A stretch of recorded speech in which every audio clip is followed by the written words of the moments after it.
In this video, I'm going to share with you 3 big reasons why you deserve and I think you should be rich.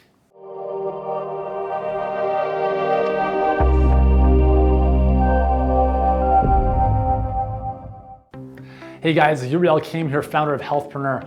Today I want to talk about money, and I want to talk about your money specifically, your relationship with it, how you show up in the world. And I want to give you 3 specific reasons why you should be rich. And if you're not, then you're really selling yourself short. So first and foremost, it's important to understand that money is a funny thing, right? Money it's this thing that we use to exchange value. And it's just because we decided money was the thing, right? Back in the day, maybe we were exchanging mules and donkeys instead of money. But in today's day and age, currency, paper money is just the name of the day. So that's just kind of the way things work. But we have this hang up when it comes to money. And a lot of people, again, a lot of this is coming from conditioning, our parents, our schools, our churches, or whatever, from a young age telling us that, being wealthy is evil. If you look at a lot of these movies, it's always like the wealthy entrepreneur who's like the evil guy, and like the Robin Hood who steals from the rich and gives to the poor is the noble person. And that's just such a fallacy. It's so backwards, because I don't know about you, but having money is kind of important to live. If you want a nice house, if you want to, have more opportunities in life, it's important to have money. So I want to give you, a little bit of a perspective shift here. Is that you deserve to be rich. Whether or not you're religious, I'm not religious. I'm more spiritual thinking. But nobody's on this planet to be poor. Being poor doesn't really serve anybody. And that's the first thing I want you to understand, is that being poor is not noble. Being poor is actually idiotic. So if you think that you're going to give away all your services and products for free because you feel noble and that's just a good deed to do, that's, in my opinion, that's pretty stupid. Because a better use of your thinking on that would be, hey, the more money I make, the more profit I have in my business, the more I'm able to give and create in the world. So my friend Stu McLaren, who runs a beautiful company, is one of these believers of the fact that he made that association between the more money he made, the more he was able to impact people in the world, and specifically a lot of the schools and children he works with in Kenya.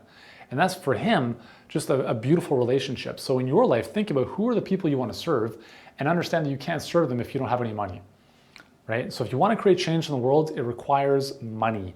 And in order to create that change, well, guess what? You need to be a little bit wealthier. Okay, and that's totally cool. So being poor, being broke does not help anybody, especially yourself.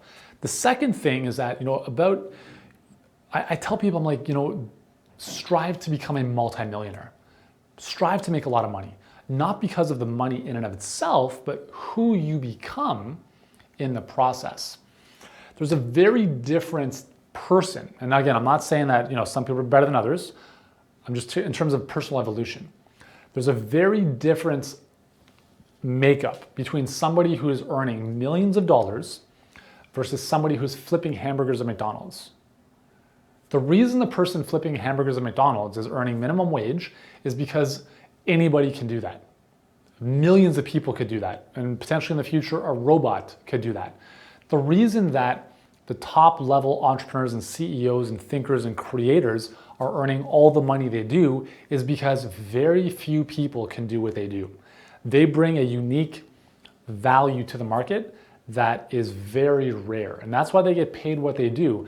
And the reason they're there is because they went through a journey of development, growth, learning, contribution that has enabled them to acquire all these skills and assets and things that now make them extremely valuable in society.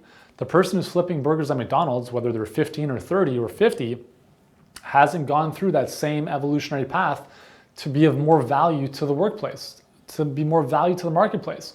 I can't stand when people complain about the fact that they're not making enough money.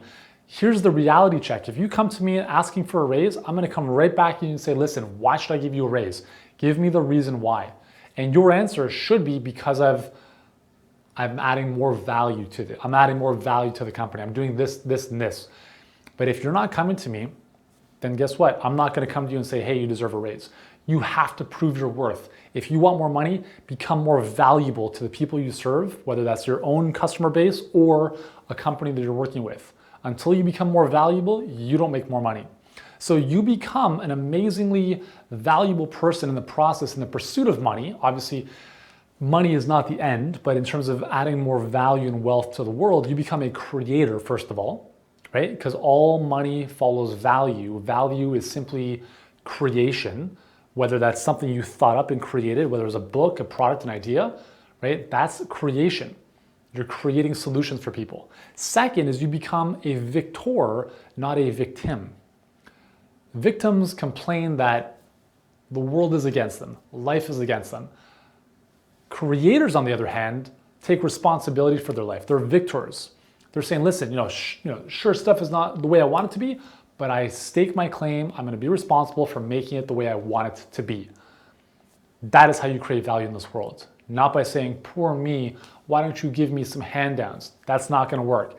The third reason about becoming a more valuable person is that you actually manage money better, hopefully, right? There's this saying, a spiritual saying, that you cannot get more until you manage the small things, before you get the big things. So if you want 3 scoops of ice cream on your cone, you should probably make sure that you can handle 1 without it falling off first. The same thing in life. Manage the small before you get the big. If you manage the small dollars, that'll be easier to accumulate the larger dollars. So it's who you become en route to becoming wealthy. That's the most important thing. It's not about winning the lottery. So here's the thing. It's a funny discussion. We all know, or hopefully we all know, that most lottery winners lose all their money very quickly afterwards. I think it's within about 2 years, they go back to where they were before. And that's because, guess what? One day you wake up and you're who you are. The next day you wake up and you've won $40 million. What has changed in that 24-hour period about you? Nothing. You have not evolved. You have not gone through the journey that is required to hold on to that money and be obviously a valuable creator with that. You've essentially just amassed this windfall of money. You haven't changed. Your habits haven't changed. Your association with money hasn't changed. You're probably going out and buying all these expensive things that are nothing but toys and have no value. So that's why, I say to people, listen, I don't want to win the lottery, because that defeats the journey. It defeats the journey. And the journey is what matters, not the event.